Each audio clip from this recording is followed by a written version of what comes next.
Thank you, Ripple, for the chance of speaking here and sharing a few thoughts. I'll begin with just a few private thoughts.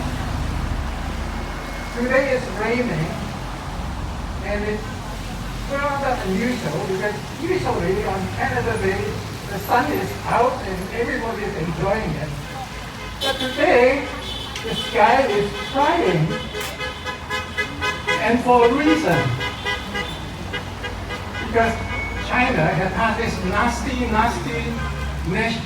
national security law, which put so many people into bondage. And the sky is crying even harder in China, because right now, 26 provinces are under flooding conditions. But we know all those things look gloomy right now.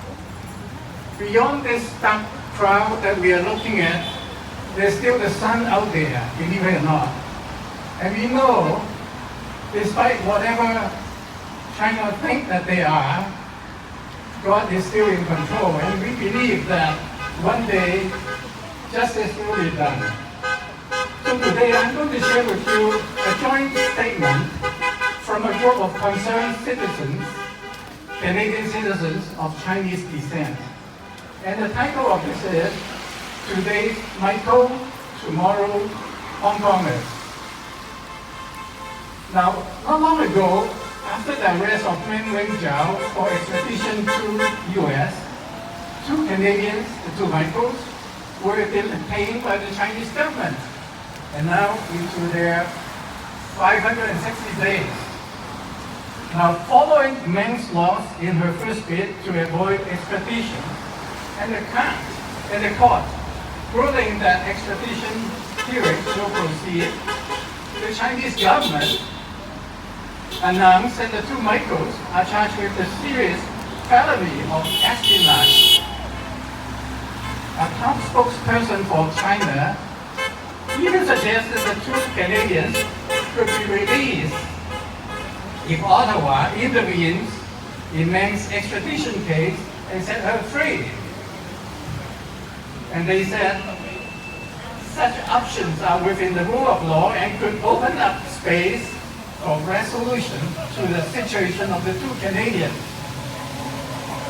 Now, the case of Meng and the two Michaels illustrates how the Chinese government think of the rule of law to advance its own political agenda while actually engaged in hostage diplomacy and toying with human lives.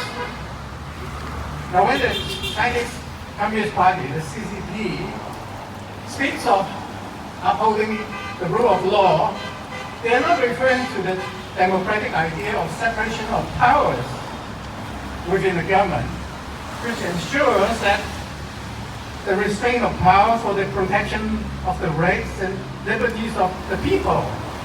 But instead, the rule of law, as invoked by the CCP, is merely a political rhetoric to cover up the so-called cooperation of the three powers under its one-party rule. So that stands in direct contrast and contradiction to the legal system in Hong Kong and the other democracy with judicial independence. So there's a big difference. Obviously, the move also contravenes the Sino-British Joint Declaration and the Hong Kong Basic Law. Now, the CPP argument is that the national security is a greater priority than maintaining the one country, two systems principle. And since other countries also have national security law, so why not in the case of Canada? I mean, in the case of China. Now, we need to know Canada and many democratic countries all have their own security law. But in those countries, you can apply political pressure on the government, express disagreement, criticism, or even call the government to step down, but those are not indictable offenses. And they are not illegal because freedom of speech and the freedom to protest, just like what we are doing now, are guaranteed rights. But it's not so in mainland China, where expressing opposition to official corruption, criticizing government officials and the CCTV, advocating for democracy, freedom, etc., are all indictable offenses, even as subversive actions. And so when you really come down to it, the CPP's so-called national security law is really a party security law in disguise. 用中文講咧就係國安法咧，其實就係黨安法。So sadly, the unlawful detention of the two Canadian Michaels is just a prelude to the fate of so many Hong Kong people after the national security law came into effect today, our Canada Day.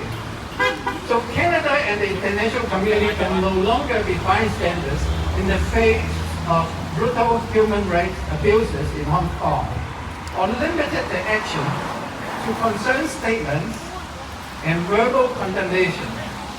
So we hereby call on the Canadian government to, first, take strong actions to repatriate the two Michaels back to Canada without yielding to the CPP's hostage diplomacy and other bullying tactics.